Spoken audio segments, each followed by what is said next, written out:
Պարոն նախագահ, լավ, անդրադառնանք դատական նիստերի դահլիճում կատարվածին, կհավատեք, որ այդպես գրող մեկ-մեկ էլ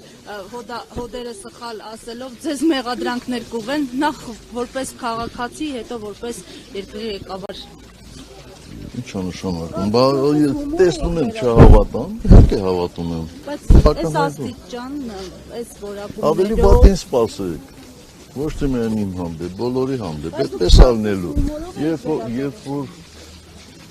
դատախազը իրեն համարում է իշխանության մաս, ինչ եք սպասում, շատ ավելի վատ ալնելու։ Պարոն Սարգսյան, այս դատախազերը նաև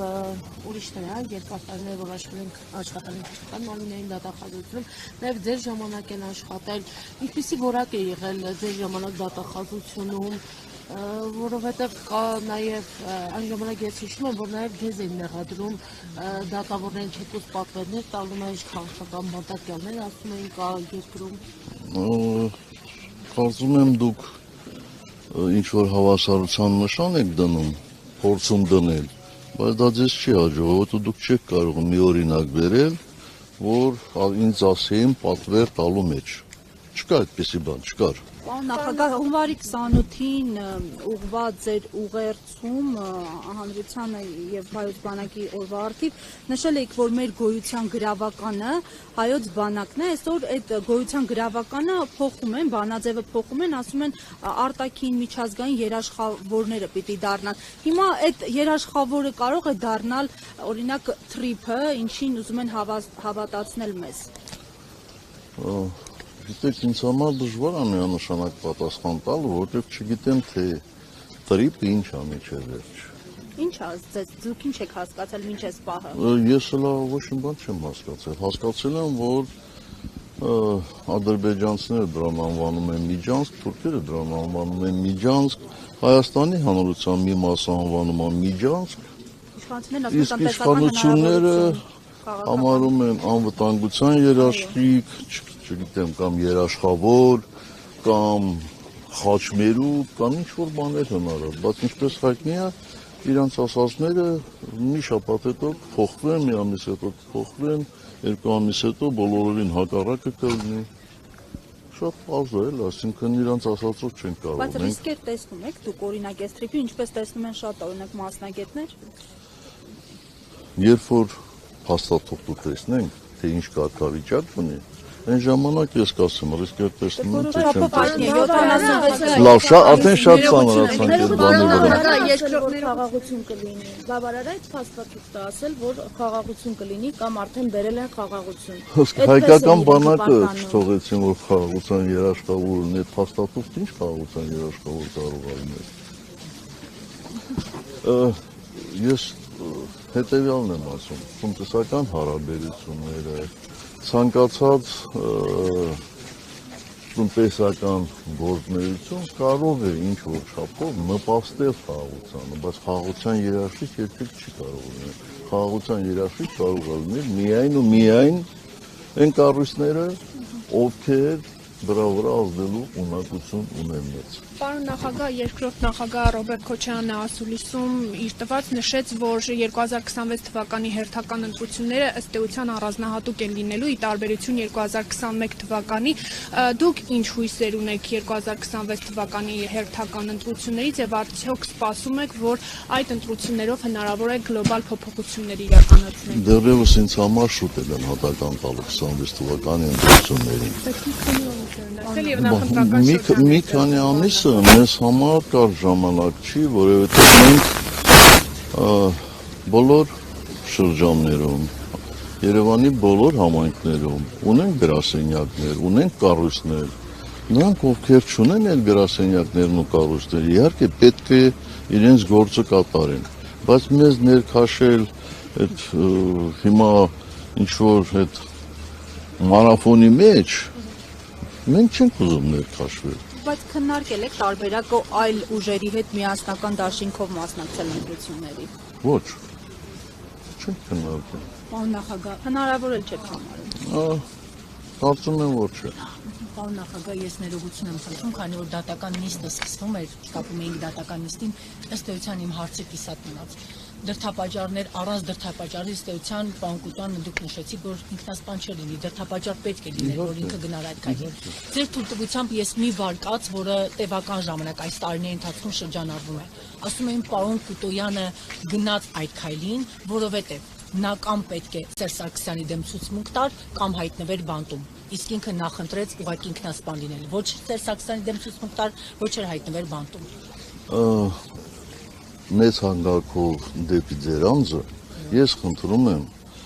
այդպիսի բաներ չտարածել։ Այդ ասում են։ Գիտեք, չէ՞ հայտնի անեկդոտը այդ ասելու մասին։ Դուք էլ ասեք։ Այդ ով է ասում։ Ով ասում է գալատ է անում։ Իսկ ինչ ցուցմունք պետք է տար Գյորգի Կոտոյանը Սերժ Սարգսյանի վրա։ Ահա տնօրեն է, միգուցե։ Հետո ինչ աուդի տնօրեն է։ Հետո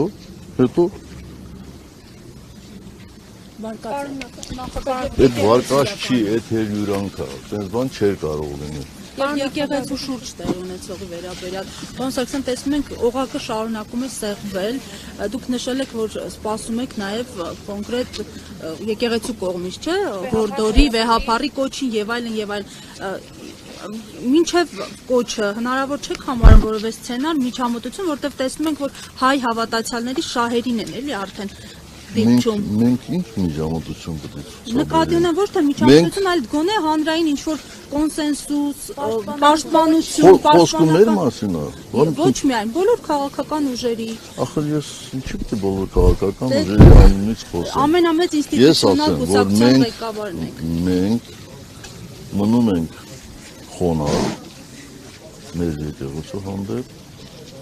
եւ ամեն կերպ ունալու ենք հավատարիմ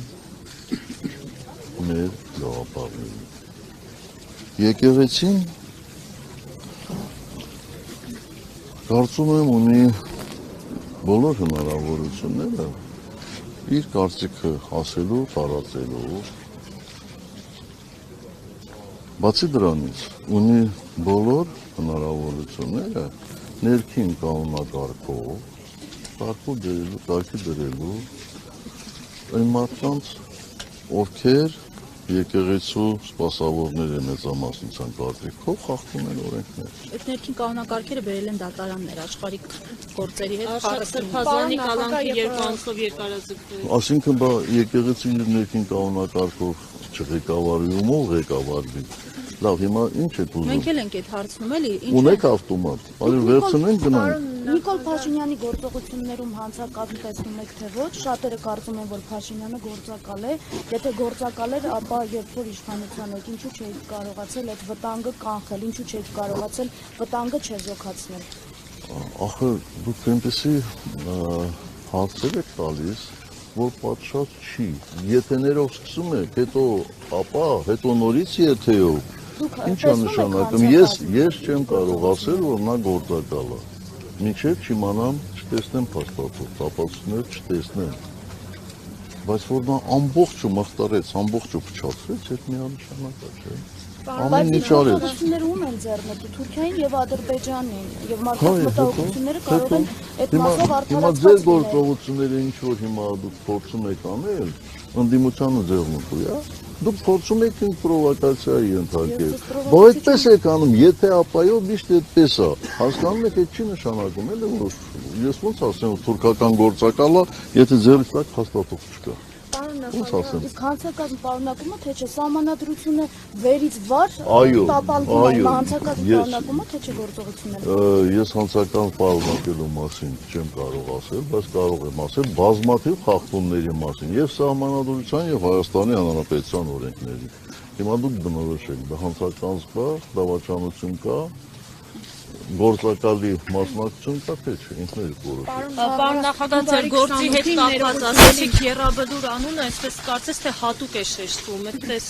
տեսնում եք ինչ որ միտում հատուկ շեշտելու հենց Բա հատուկ է շեշտում, մի հատ նայեք, տեսեք իշխանական լրատվամիջոցները ինչպես են այս գործը ներկայացնում։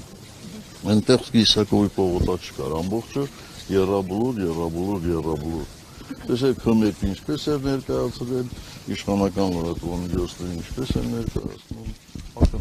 հարցը Պարոն մարդկանց նախագահ, հուզական վիճակի վրա ազդելու համար, պարոն նախագահ։ Ինչ։ Հուզական վիճակի վրա ազդելու համար, այսպես եմ ասում։ Այո, իհարկե, նաև Պարոն նախագահ, բանակի օրվան ուղղված իր ուղերձում անդրադարձել հապկին նշելով, որ ըստ էության խոչընդոտ է հանդիսացել, որպեսզի միջազգային գործընկերները Հայաստանի Հանրապետությանը զենք վաճառեն։ Ձեր ղեկավարման տարիներին երբևէ հապկը միջազգային գործընկերները զենք վաճառեն։ Ապա անդամ երկրներից ենք սպառազինություններ դնելու։ Մենք արևմտյան երկրներից ենք սպառազինություններ դնել։ Ես բացել մենք ոնց ասեմ Չինաստանից եւ այլ երկրներից ենք սպառազինություններ դնել։ Դա մեզ չի խանգարել։ Wat parողին ինչ-որ բան խանգարում է։ Մասում են մտավախություն է եղել, որ դրանք կտեղակայվեն Հայաստանի Հանրապետության սուվերեն տարածքից դուրս միջազգային գործընկերների համար։ Այդ գործընթացի չիմացության արդյունք է, որովհետև ցանկացած երկրից, որտեղից որ զենք է ձև բերում, ապա այդպիսի հավաստիացում տալիս է թղթի տեսքով։ Հետո մինչև 18 թիվը մենք այդ զենքերը չէինք օգտագործում ինքնապաշտպանության համար։ Չէինք տանում Արցախ։ Այսինքն չիմացության արդյունք է ինչ-որ ինք խոսում է ինչ-որ բաներով արդարանալ, բայց չի ստացվում։ Կարոտը նախագծը հանեց։